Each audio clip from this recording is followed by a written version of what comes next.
देखिए, जो लोग इसमें आज भी, हालांकि ये मामला सुप्रीम कोर्ट में है, सुनवाई चल रही है, चलेगी 5 तारीख से, फिर भी लोग इस तरह के ऐलान कर रहे हैं कि लोग सड़कों पे आएँ और कह रहे हैं कि हम जब तक चैन से नहीं बैठेंगे, जब तक ये फैसला हमारे हक में नहीं आ जाता।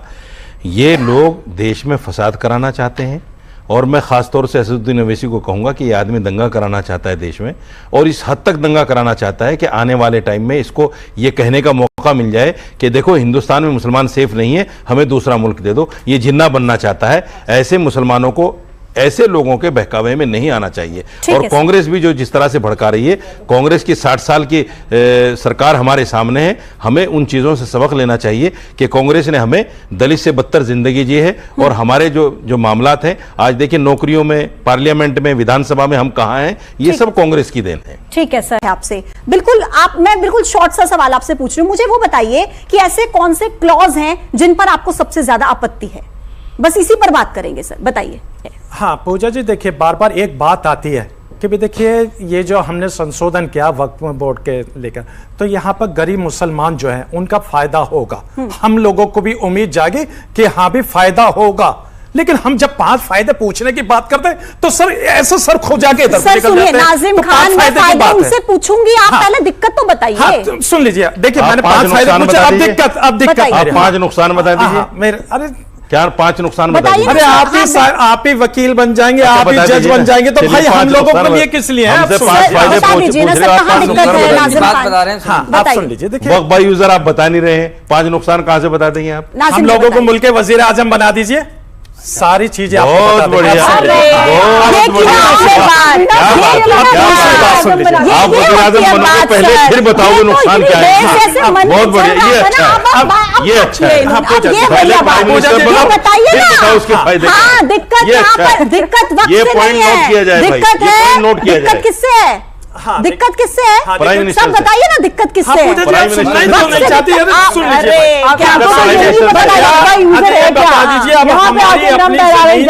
जो हमने वक्फ बोर्ड को दे दी, क्या अब हम अपनी जमीनों पे क्या अपने वक्फ बोर्ड से ये नहीं पूछ सकते कि आपने जो वक्फ बोर्ड, हमारी जो जमीन है उस पे आपने हमारी खानेगाह, मस्जिदें, इबादत गाह जो बनाई वो कहाँ है? लेकिन वहां पर सुन लीजिए, नहीं आप भ्रम थोड़ा ना फैला देंगे। आप मुझे एक बात बताइए, सरकार आपको कह कहकर थक गई कि भाई आपकी जो रजिस्टर्ड प्रॉपर्टीज हैं, आपके पास जिसके दस्तावेज है, आप वामसी पोर्टल पर अपलोड कीजिए, आपकी पुरानी संपत्तियों को कुछ नहीं होने वाला। लेकिन अगर आप कागजात नहीं दिखाएंगे, उन्हीं वक्फ की संपत्तियों पर होटल बनाकर खड़े कर देंगे, व्यवसाय के लिए उसका इस्तेमाल करेंगे। थोड़ी ना ये देश की जमीन सर इसलिए वक्फ की गई, और ठीक है यूज कीजिए उसका, और मुसलमानों का फायदा कितना हो रहा है? आपसे मैंने 3 नुकसान पूछे, आप बता नहीं पाए। बताएंगे ज़ेबा जी आप? क्लॉज में दिक्कत है, किस क्लॉज में दिक्कत है बताइए। जहां पर भी दिक्कतें आएंगी, अगर पेपर में इनकम्प्लीट रहा तो सरकार सीधे जमीन को कब्जा कर लेगी। नहीं, बिल्कुल नहीं। और एक मिनट, मैंने इंटरप्ट नहीं किया था मौलाना साहब, बोलने दीजिए सर, बोलने दीजिए। हाँ, बोलिए। और दूसरी बात कि हमें पता है,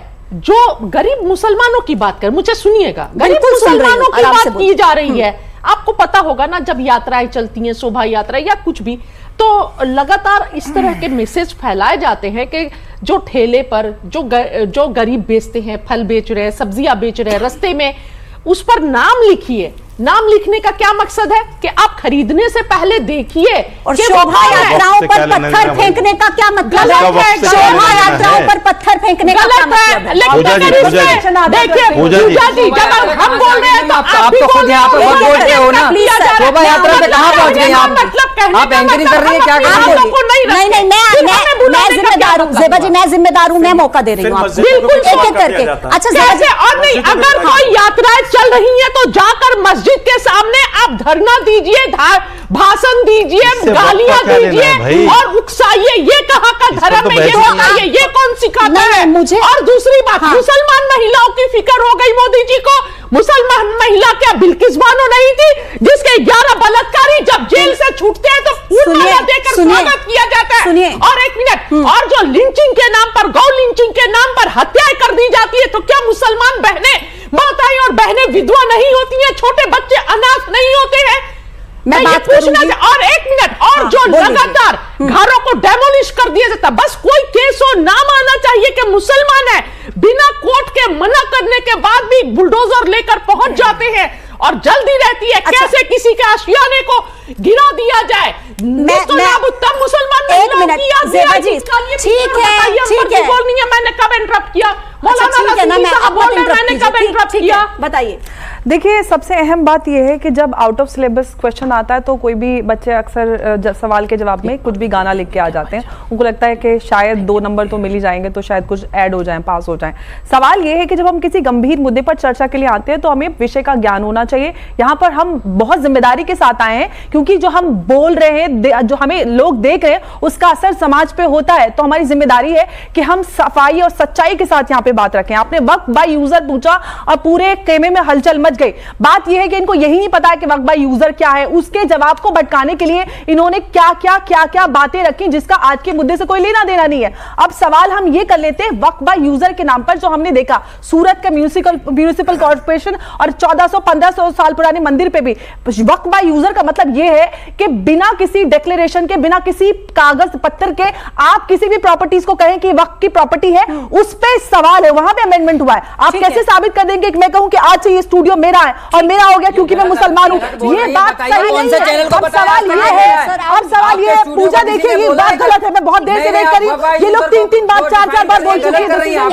मेरी बात पूरी नहीं हुई है। मेरी बात पूरी नहीं है। एक मिनट, मेरी बात सुनिए। आपको सब सुन रहे हैं, अपनी बारी में अपनी बात रखिए, सब सुनेंगे प्लीज, एक एक करके। साजिद साहब, एक सबसे बड़ा जो संशय कह लीजिए जो मन में है या फिर एक दिक्कत लगती है, जो यहाँ के लोग भी कह रहे हैं, कुछ समुदाय के लोग भी, कि उन्हें यह डर है कि सरकार जमीन हड़प लेगी।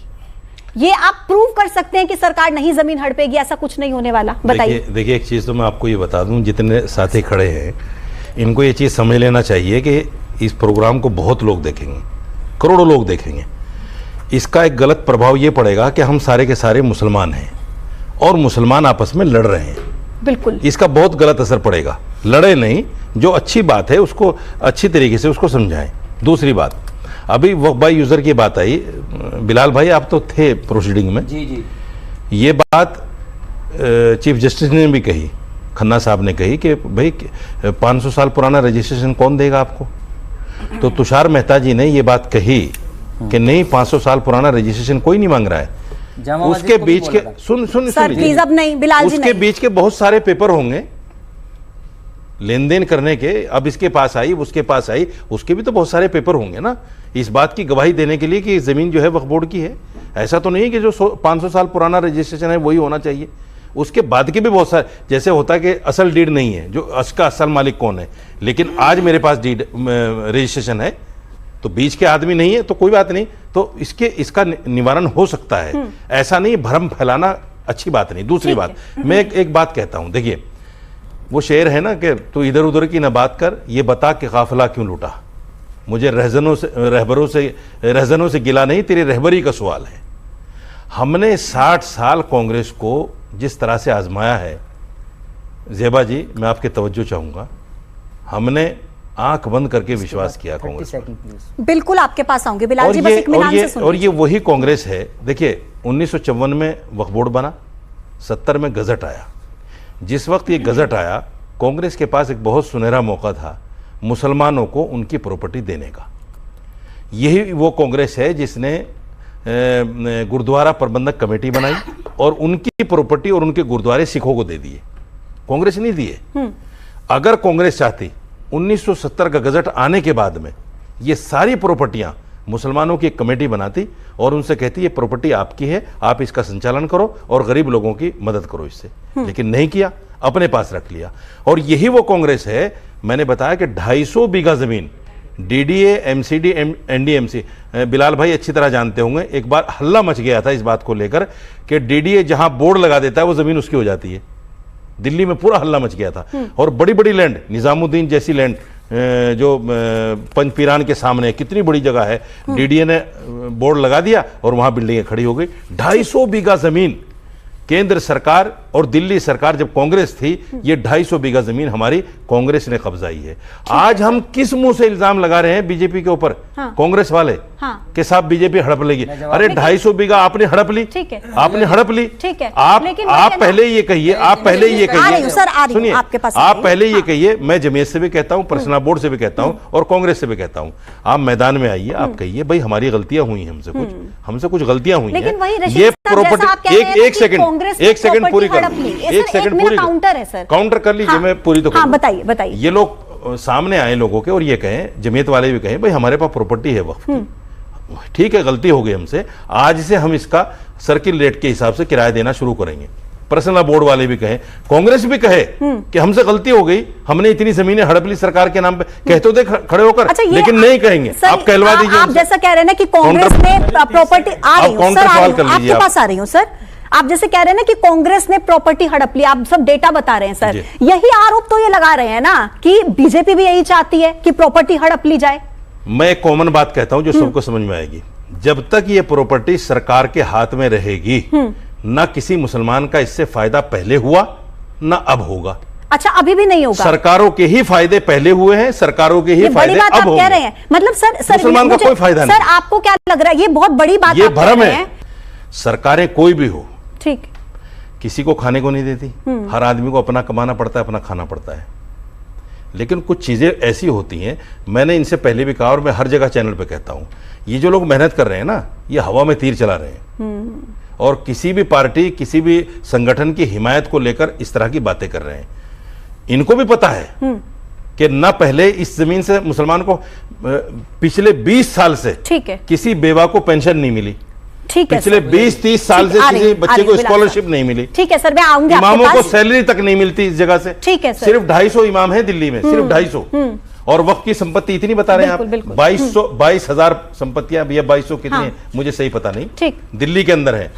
250 इमामों को ये वक्फ बोर्ड सैलरी वक्त पे नहीं दे पाता, 17-17 महीने सैलरी रुक जाती है। ये तो बहुत बहुत बड़ी बात है, अगर इतनी प्रॉपर्टी होने के बाद सैलरी तक नहीं निकल रही है तो।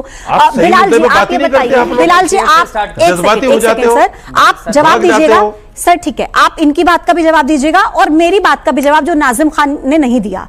मुझे वो 3 दिक्कतें बता दीजिए जो आपको इस कानून से हैं, ये प्लीज जरूर बताइएगा प्लीज। मैं पहले अपनी बात शुरुआत करूंगा एक शेर से, हम ही को कातिल कहेगी दुनिया और हमारा ही कत्लेआम होगा, हम ही कुएं से पानी भरेंगे और हम पे ही पानी हराम होगा।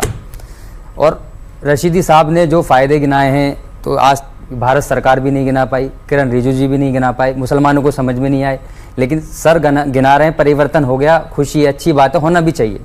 आपने खुल के भी कहा मैंने भाजपा को वोट दिया, आपने सब जगह कहा, अच्छी बात है, वो आपका राइट है, आप दें कुछ भी करें, लेकिन परिवर्तन है, आप ये दिल्ली की बात हो रही, मैडम सुन लीजिए, सर ने खुद एक्सेप्ट किया इस बात को, मैं ये नहीं कह रहा, अच्छी बात है। क्यों जा रहे हैं, वोट तो अधिकार है, किसी को कोई मर्जी दे, बोलो अधिकार है, सब खुल के कहा, जब से तो परिवर्तन हो गया सर का, अच्छी बात है, बहुत बढ़िया है। पर्सनल नहीं कहूंगा, मैं अपने जवाब दे रहा हूँ, सामने घुटने टेक रहा हूं, एक चीज बता दीजिए। जी बताइए। मैं तो घुटने नहीं टेक रहा हूँ सरकार के सामने, मैं तो फिर भी कह रहा हूँ कि सरकार के पास जब तक ये जमीन रहेगी, चाहे सरकार कोई भी हो, मुझे नहीं फायदा हो सकता, कांग्रेस गरीब आदमी को नहीं फायदा। आप बताइए दिक्कत क्या है? मैं तो खुल के कह रहा हूँ बिलाल खान जी, लेकिन आपके अंदर हिम्मत नहीं है कहने की मैं सच में ये चाहती हूँ कि हमारी जो जनता, जो न्यूज़ 18 के दर्शक हैं, वो ये देखें, समझें कि आखिर वक्फ संशोधित कानून से दिक्कत क्या है। बताइए।